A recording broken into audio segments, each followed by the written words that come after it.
Kabanata 671. Sinipa ni Sebastian si Heather nang walang pag-aalinlangan. Hindi niya nakakalimutan kung gaano kabisyo ang babaeng ito. Muntik na niya itong mapatay, ngunit ang talagang lumagpas sa linya ay na-target niya sina Jenna at Alisa. Iyon ay isang bagay na hinding-hindi niya mapapatawad. Gumapang muli si Heather sa kanya. Napakapit siya sa binti nito habang nagmamakaawa. Sebastian, alam kong marami akong nagawang pagkakamali. Bata pa ako at hindi ko naiintindihan ang ginagawa ko, pero ngayon napagtanto ko kung gaano ako naging mali. Pakiusap, alang-alang sa gabing magkasama tayo, patawarin mo ako kahit minsan lang. Paano mo nagawang banggitin ang gabing iyon? Habang binabanggit mo ang tungkol doon, mas nagagalit ako. Hinawakan siya ni Sebastian sa lalamunan at iniangat siya sa lupa. Napabuntong hininga si Heather. Namumula ang kanyang mukha habang nahihirapang huminga, walang magawa ang kanyang mga paa sa hangin. Inihagis siya ni Sebastian, pinalipad siya ng mahigit 33 talampakan hanggang sa bumagsak siya sa isang mesa. Nabasag agad ang mesa sa nakakabinging bitek. Lumuhad si Heather sa lupa, at ang kanyang buong katawan ay nakaramdam ng sakit habang ang mga luha ay umaagos sa kanyang mukha. Pakiramdam niya ay nabali ang bawat buto sa kanyang katawan. Natigilan ang lahat sa gulat. Walang sino man sa kanila ang umasa na magiging napakalupit ni Sebastian, lalo na sa isang maselang kagandahang tulad niya. Gumapang ka dito. Galit na sigaw ni Sebastian habang nakatitig sa kanya. Takot na takot si Heather. Wala siyang lakas ng loob na suwayan ito, kaya tiniis niya ang sakit at mabilis na gumapang papunta kay Sebastian. Sebastian, pwede mo akong saktan o kagalitan, huwag mo lang ako patayin. Simula ngayon, ipinapangako ko na pagsisilbihan kitang mabuti para suklian ang kabutihan sabi ni Heather. Hinawakan ni Sebastian ang kanyang baba at malamig na sinabi, Heather, sa tingin mo ba magiging mabait ako sa'yo dahil lang sa maganda ka? Sebastian, alam kong nagkamali ako. Patawarin mo ako. Napahikbi siya habang tumutulo ang mga luha sa kanyang pisngi. Dapat napunta ka sa pag-arte na may ganoong kakayahan. Tumigil ka sa pag-iyak. Galit na sigaw ni Sebastian. Sa takot, agad na pinigilan ni Heather ang kanyang mga hikbi. Gusto mo bang mabuhay? Sige. Bibigyan kita ng pagkakataon. Sumunod ka sakin, sabi ni Sebastian habang humahakbang patungo sa isang kwartong malapit. Agad naman siyang sinundan ni Heather. Napakawalandiya niya. Nagtadyas ang ngipin ni Caitlin nang makita ang eksenang ito. Sa sandaling iyon, biglang sumama ang kanyang kalooban. Nadismaya rin si Abigail. Pagkapasok sa kwarto, isinara ni Heather ang pinto sa likuran niya. Lumapit siya kay Sebastian at sinimulang tanggalin ang damit nito. Lumayo ka. Walang pag-aalinlangan na tinulak siya ni Sebastian palayo. Sebastian, ayaw mo bang pagsilbihan kita? Paano ko gagawin iyon kung hindi ko huhuberin ang damit mo? Sabi niya, mukhang agrabyado siya. Nakangiting sabi ni Sebastian, natatandaan ko na tinatawag mo akong hampas lupa noon, at lagi kang nagmamataas. Pusta ko hindi kapag nagsilbi sa ibang tao noon, tama ba? Nahihiyang sinabi ni Heather, Sebastian, ikaw ang una ko. Alam mo iyon. At minsan lang iyon. Maglilingkod lang ako sa iyo habang buhay. 11. Kumuha ka ng tubig at hugasan mo ang mga paa ko, mariing sabi ni Sebastian. Ano? Napatulala si Heather. Inaasahan niyang ihagis siya nito sa kama, ngunit sa halip, gusto niyang hugasan niya ang kanyang mga paa. Ano ang iniisip niya? Ang paghuhugas ng paa ng isang tao ay ang pinakamababa sa mga gawain, at ito ay isang bagay na hinamak niya. Siya ay palaging ang isa sa layaw, na laging may sumusunod sa utos niya. Nakaramdam siya ng kahihiyan na hinihiling sa kanya na hugasan ang mga paa ng ibang tao. Kabanata 672. Ano bang problema? Ayaw mo. Malamig ng ngiti na tanong ni Sebastian. Hindi. Pupunta ako at kukuha ka agad ng tubig, mabilis na sabi ni Heather. Iyon ay mas katulad nito. Ang pagkakaroon ng karangalan ng paghuhugas ng aking mga paa.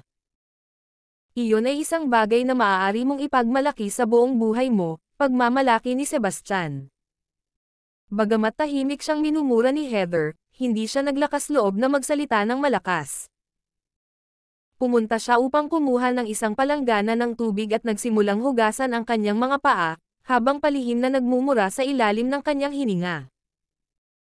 Para sa isang tulad niya, ang pinakamamahal na anak ng isang mayamang pamilya, ang paghuhugas ng paa ng ibang tao ay isang bagay na ang pinakamababa sa pinakamababa ang magagawa. Mas gugustuhin niyang samantalahin siya ni Sebastian sa ibang mga paraan kaysa magdusa sa kahihiyang ito, ngunit wala siyang pagpipilian. Nang matapos siya ay sinipa siya ni Sebastian sa lupa nang walang pag-aalinlangan. Bago pa siya makatayo ay inilapat niya ang paa niya sa mukha niya. Galit na galit si Heather. Ang pagtapak sa mukha niya ay isang insulto. Wala na siyang ibang gusto kundi pira-piraso si Sebastian. Gayunpaman, ang pagtutol ay wala sa tanong. Ni hindi niya hahayaang mapakita sa mukha niya ang kahit katiting na bakas ng galit. Nang tumingin sa kanya si Sebastian, sinabi ni Sebastian, "Palagi kang gumagala, ibinaba ang iyong timbang bilang anak ng Panginoon ng lungsod, at tinatrato ang lahat na parang dumi. Ngayong nagkabalikan na ang mga mesa, ano ang pakiramdam ng mapahiya?" Sinumpa siya ni Heather sa puso niya ngunit pinilit niyang sumagot ng may pagsisisi, "Alam kong mali ako. Dapat hindi ko na inaapi ang iba. Simula ngayon, magbabagong buhay na ako. Pakiusap. Huwag mo akong patayin, at paglilingkuran kita ng mabuti." Natatawang sabi ni Sebastian, "Alam kong hindi ka sinsero, pero hindi mahalaga. Papaalisin kita ngayon, pero kung may marinig man akong nambubuli ka na naman sa iba, hindi ako magdadalawang isip na kunin ang buhay mo. Hindi na mauulit." Pangako, mabilis na saad ni Heather. Nagsuot ng sapatos si Sebastian at lumabas ng kwarto. Karamihan sa mga panauhin ay nakaalis na, bagaman may iilan na nanatili. Kabilang sa kanila si Corbin at ang kanyang anak na babae, si Caitlin, kasama si Hendrik at ang kanyang anak na babae, si Abigail. Paglabas ni Sebastian sa kwarto ay iba-iba ang kanilang reaksyon. Napangiti si Corbin, habang si Hendrik naman ay may kakaibang ngiti. Sa kabilang banda, si Abigail ay tila hindi nasisiyahan, habang ang mukha ni Caitlin ay puno ng pandidiri. Hindi masyadong naiintindihan ni Caitlin kung bakit, ngunit ang isipin na nagloloko sina Sebastian at Heather sa silid ay hindi siya komportable. Samantala, hindi na sinamantala ni Martin ang pagkakataong makatakas. Naniniwala siya na hanggat nagustuhan ni Heather si Sebastian, hindi niya ito papatayin. Sa katunayan, walang plano si Sebastian na patayin si Martin. Batay sa kung ano ang natutunan niya sa mga nakaraang araw, si Martin ay talagang isang disenteng Panginoon ng lungsod. Ang pagpatay kay Martin at pagpapalit sa kanya ay maaaring hindi magdulot ng mas magandang resulta. Higit sa lahat, may unfinished business pa si Sebastian dito. Kung papatayin niya si Martin, tiyak na magdudulot ng gulo ang korte sa kanya. Bagaman hindi siya natatakot doon, wala siyang pagnanais na mag-imbita ng mga hindi kinakailangang problema. Siyempre, iyon ay kung walang magtutulak sa kanya ng sobra. Kung mayroon man, hindi niya iisipin na baligtarin ang buong sistema. Matapos bigyan ng babala si Martin, umalis si Sebastian sa Knott Estate. "Mr. Wilder, sandali lang." Nagmamadaling sinundan siya ni Corbin. "May kailangan ka ba?" tanong ni Sebastian. Mabilis na ngumiti si Corbin at sinabing, "Mr. Wilder, naligaw ako ng mga kasinungalingan ni Heather kanina at maling inakusahan ka ng pagdaraya sa panahon ng pagtatasa. Sana ay maging bukas palad ka para hindi pansinin ang aking pagkakamali. Hindi mo kailangang isipin ang nakaraan." "May iba pa ba?" tanong ni Sebastian. Sinabi ni Corbin, "May isang bagay na hindi ko maintindihan. Sa antas ng paglilinang mo, bakit ka nag-abala sa pagkuha ng assessment para sa ating Netherworld sect?" Nagtataka namang tumingin si Caitlin kay Sebastian. Interesado ako sa mga teknik ng sect mo, tapat na sabi ni Sebastian nang hindi itinatago ang kanyang intensyon. Oh! Laking gulat ni Corbin. Mr. Wilder, sa antas ng cultivation mo, sigurado ako na ang mga teknik na na-practice mo ay higit na nakahihigit. Practice mo ay nakahihigit. Bagamat magaling ang techniques ng sekta natin, hindi ito eksaktong top tier. Ano ang posibleng ika-interesan mo? Sumagot si Sebastian, ang Sunfire at Moonshadow technique guides ng iyong sekta ay hindi top tier, ngunit kung hindi ako nagkakamali, sila ay dating bahagi ng parehong pamamaraan bago sila nahati. Paano mo nalaman yun? Laking gulat ni Corbin.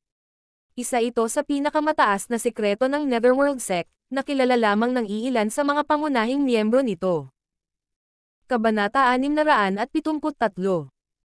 Sabi ni Sebastian, huwag mo nang alalahanin kung paano ko nalaman yon. Interesado ako sa hidden technique mo. Pwede mo ba itong ipahiram sa akin? Nagulat si Corbin. Iyon ang pinakamahalagang pamamaraan ng Netherworld Sect, kaya hindi nila papayagan ang isang tagalabas na magkaroon nito.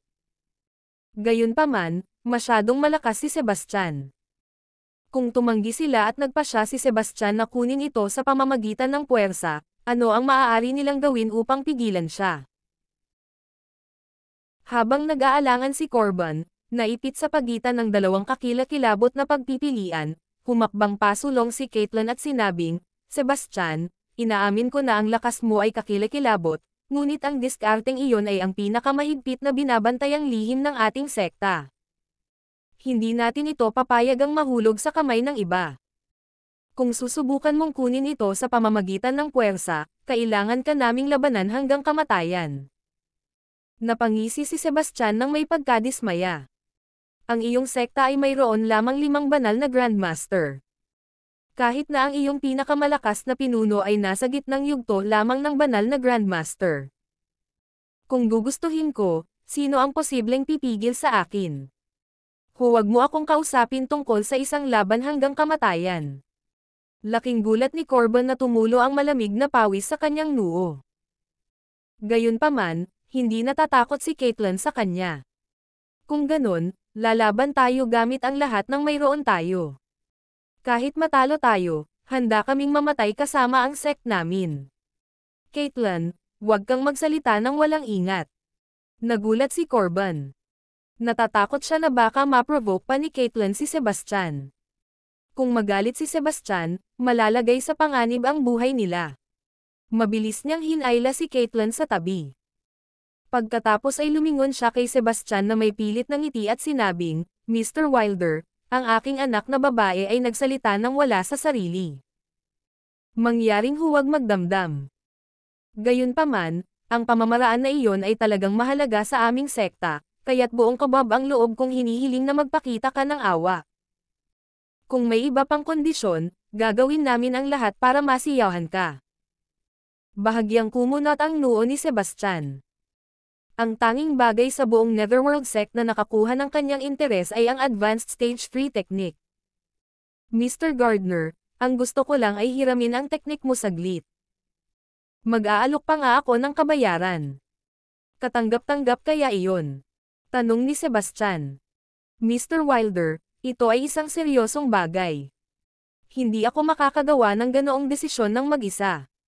Dapat akong sumangguni sa iba pang matatanda ng sekta. Sana ay maunawaan mo, sabi ni Corbin. Tumango si Sebastian. Sige. Pwede nyo itong pag-usapan.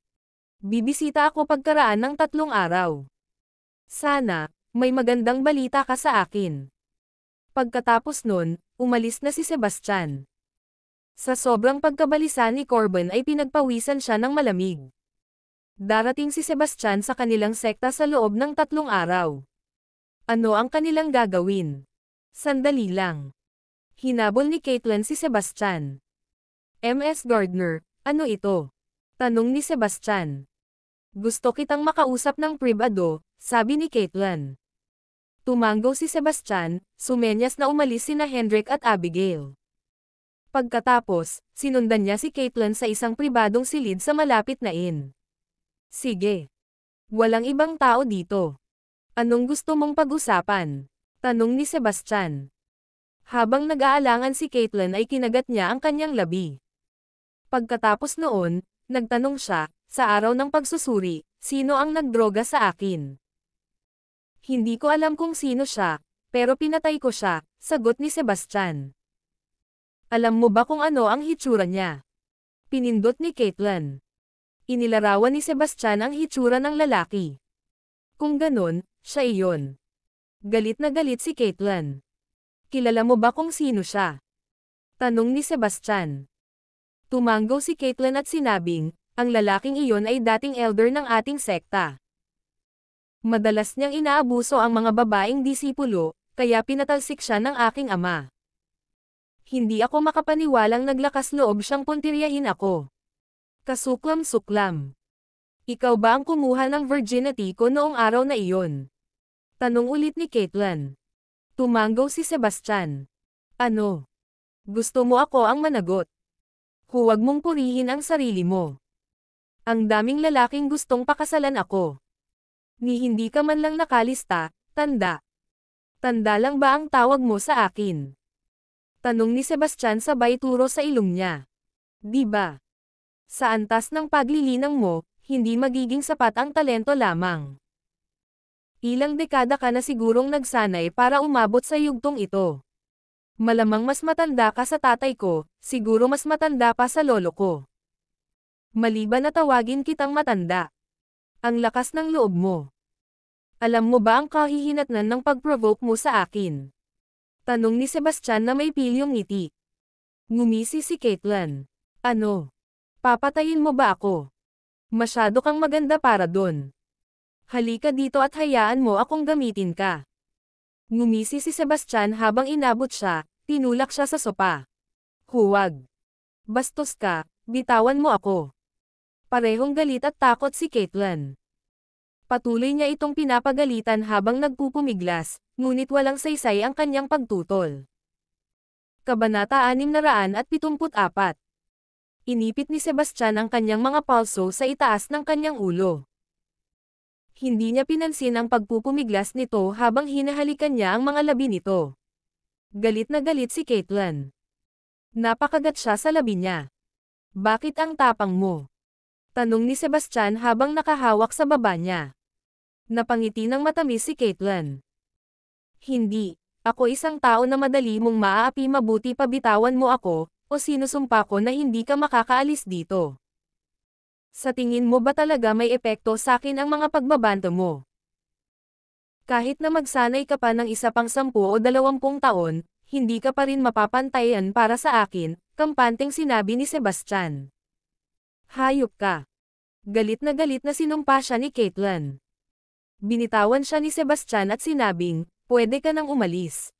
Medyo nagulat si Caitlyn. Naisip niya na walang paraan, kaya naghanda siya sa pag-iisip para sa pinakamasama. Hindi niya inaasahan na hahayaan lang siya nito. Anong problema? Mukhang dismayado ka, pang-aasar ni Sebastian. Bastos ka. Sigaw ni Caitlyn, bago bumagsak.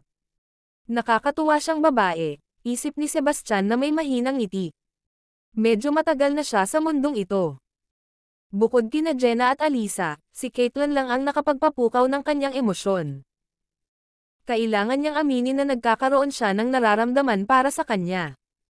Ang mga kilos niya kanina ay pabigla-bigla at puro instinct lang. Masasabi niya na sa kabila ng matalas nitong dila, hindi siya lubos na tutol sa kanya. Kung talagang pinagdaanan niya ito, baka sinumpa pa siya nito ng kaunti pagkatapos. Gayunpaman, pinakawalan siya ni Sebastian dahil ayaw niyang magkaroon ng gulo sa ibang babae. Nagkaroon na siya ng Lana, Lillian, at Esme sa buhay niya, not to mention Alisa, na hindi pa niya naiisip kung paano haharapin. At saka, pinaplano niyang umalis sa mundong ito sa lalong madaling panahon. Bakit niya isasama si Caitlyn? Kung gusto niya itong isama, papayag ba itong iwanan ang kanyang pamilya? Mukhang hindi iyon malamang. Bumalik sa Merchant Guild, hinanap ni Sebastian si Hendrik para itanong kung nasaan si Alisa, ngunit wala pa ring balita. Para siyang nawala ng walang bakas. Lumipas ang mga araw ng walang salita, at nagsimulang mag-alala si Sebastian. Gayunpaman, wala siyang magagawa kundi maghintay ng impormasyon. Hayop siya. Paano niya nagawang patayin ang dalawa sa mga elder namin at apihin ang anak ko? Ang lakas ng loob niya. Galit na umungol si Denzel, ang pinuno ng pamilya Stonebrook, sa loob ng bulwagan ng Stonebrook Residence. Dad, kailangan mo akong ipaghiganti. Naaawang sabi ni Camden. Oo naman. Kahit sinong maglakas loob na manakit sa pamilya natin ay tiyak na mamamatay. Ano sa palagay mo, guys? Tanong ni Denzel habang lumilingon sa mga nakaupong matatanda para sa kanilang mga opinyon. Tumayo si Paul Stonebrook at sinabing, Mr. Denzel, nilabanan siya ni Mr. Trey gamit ang Godslayer Blade Technique at natalo pa rin. Ang kapangyarihan ng lalaking ito ay hindi maarap. Maaari siyang maging isang Pinnacle Divine Grandmaster. Iminumungkahi kung magpatuloy tayo ng may pag-iingat. Agad namang tumayo si Olmo Stonebrook. Hindi ako sumasang-ayon. Maaaring siya ay kakilakilabot, ngunit kahit na ang pinakamalakas na master ay hindi makayanan ang pinagsamang lakas ng aming pamilya. Mayroon kaming higit sa 100 banal na Grandmaster, kabilang ang ilang mga Great Elder. Mahuhulog sa harap natin si Grandmaster. Tumanggaw naman ang ibang matatanda bilang pagsang-ayon. Kabanata 675. Napatingin si Denzel kay Dario Stonebrook at nagtanong, Mr. Dario, ano sa tingin mo? Bilang pinuno ng mga matatanda, ang katayuan at lakas ng mga Great Elder ay kapantay ng kay Denzel bilang ulo ng pamilya, na ginagawang lubos na mahalaga ang kanyang opinyon. Pagkatapos ng ilang sandali ng katahimikan, sinabi ni Denzel, may punto si Mr. Olmo. Kung ipapadala natin ang lahat ng nangungunang eksperto mula sa ating pamilya, hindi dapat mahirap patayin ang lalaking iyon. Gayunpaman, hindi maiiwasang magkaroon ng mga casualty. Kapag ang isang pinakamataas na banal na Grandmaster ay itinulak sa bingit, ang kanilang desperadong paghihiganti ay maaaring nakamamatay. Hindi mahirap para sa kanya na dalhin ang ilan sa atin kasama niya. Kung ganon, sinasabi mo na hayaan na lang natin ito. Tanong ni Denzel.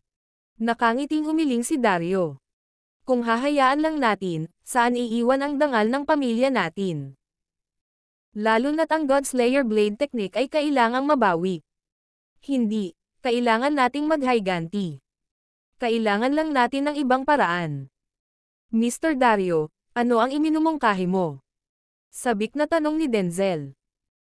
Bahagyang ngumiti si Dario habang sumagot, kanina, binanggit ni Camden na mukhang kilala ng lalaking ito ang anak ng pinuno ng Netherworld Sect, tama. At parang close sila, di ba? Sabi ni Camden, tama. Nakiusap pa nga si Caitlin sa kanya noong una. Maya-maya, nakita ng mga especially iyan namin na magkasama silang dalawa sa isang private room sa isang inn. Mukhang may relasyon sila. Mr. Dario, bakit mo natanong? Ngumisi si Dario habang sinasabi, kung hindi ako nagkakamali, hindi ba't malaki ang pagmamahal ni Timothy kay MS Gardner? Naintindihan naman agad ni Denzel. He asked, Mr. Dario, sinasabi mo ba na palabanan natin si Timothy sa kanya? Tumanggaw si Dario habang nakangiti. Exactly. Ang kailangan lang natin gawin ay sabihan si Timothy na pinagsasamantalahan ng lalaking to si MS Gardner. Sa init ng ulo niya, malabong palampasin niya ito. Brilliant. Pinalakpakan ni Denzel ang kanyang mga kamay bilang pagsang-ayon. Mr. Dario, ang ganda ng ideya mo. Hindi lang aalisin ng pamilyang Olsen ang brat na iyon para sa atin, kundi magbabayad din sila ng halaga sa paggawa nito. Magiging win-win situation. Mabilis na sumang-ayon ang lahat sa plano. Agad na gumawa ng sulat si Denzel, inayos ito na may hatid ng hindi nagpapakilala sa pamilya Olsen. Gaya ng inaasahan, galit na galit si Timothy nang matanggap niya ang hindi kilalang sulat. Nang ahas siyang galawin ang babae ko. Nagpapakamatay siya. Nilukot ni Timothy ang sulat sa kanyang kamao, puno ng pagpatay ang kanyang mga mata. Anong nangyayari? Tanong ni Dorian. Sumagot si Timothy, Dad, alam mo kung gaano ko kamahal si Caitlyn, ang anak ng pinuno ng Netherworld Sect. Hindi ako magpapakasal sa iba maliban sa kanya. Tumango si Dorian habang sinasabi, nabalitaan ko na kasing ganda siya ng isang diwata, may kahangahangang talento sa paglilinang. Parang bagay na bagay siya sa iyo. Sabi ni Timothy, ngunit may nagpadala lang sa akin ng sulat na nagsasabing si Caitlyn ay hinaras ng isang lalaki. Hinihiling niyang patayin siya. Ganun ba? Maingat na tanong ni Dorian. Bilang anak ng pinuno ng Netherworld Sect, ang sino mang maglakas loob na manggulo sa kanya ay hindi dapat isang ordinaryong tao. Sinasabi ba sa sulat kung sino iyon? Ito ay isang bastard na nagngangalang Sebastian. Galit na sabi ni Timothy. Ano? Sebastian. Nagulat si Dorian. Anong problema, Dad? Kilala mo ba siya? Curious na tanong ni Timothy. Tugon ni Dorian, nakatanggap lang ako ng balita na ang tagapagmana ng pamilya Stonebrook, si Camden, ay sinira ng isang tao ang pakikipag-ugnayan kay Heather. Sina Trey at Septimus mula sa pamilyang Stonebrook ay pinatay ni Sebastian. Ang pamamaraan ng Godslayer Blade ay ninakaw din niya. Si Sebastian iyon. Imposible yan. Dapat chismis lang yan. Sabi ni Timothy, nakita ko na si Sebastian dati. Kung hindi dahil sa pagpigil sa akin ni Caitlyn, napatay ko na siya. Sinabi ni Dorian, sabi mo ay pinigilan ka ni Caitlyn na patayin siya noon, at ngayon ay may nagpadala ng liham na nagsasabing hinaras siya ni Sebastian. Mukhang malinaw sa akin na ang liham na ito ay ipinadala ng pamilyang Stonebrook. Sinusubukan nilang gamitin tayo upang tanggalin mo siya. Sabi ni Timothy, Dad, hindi na mahalaga kung sino ang nagpadala ng sulat. Sa akin si Caitlyn, kaya papatayin ko ang sino mang magtangkang ilayo siya sa akin. Sinabi ni Dorian, nagawa ng lalaking iyon na patayin sina Trey at Septimus mula sa pamilyang Stonebrook, na nangangahulugan na ang kanyang lakas ay hindi biro. Huwag pukawin ang hindi kinakailangang gulo. Si Caitlyn naman, kung seryoso ka sa kanya, aayusin natin sa tamang paraan. Ilang araw na lang, sasamahan na kita para formal na mag-propose sa kanya.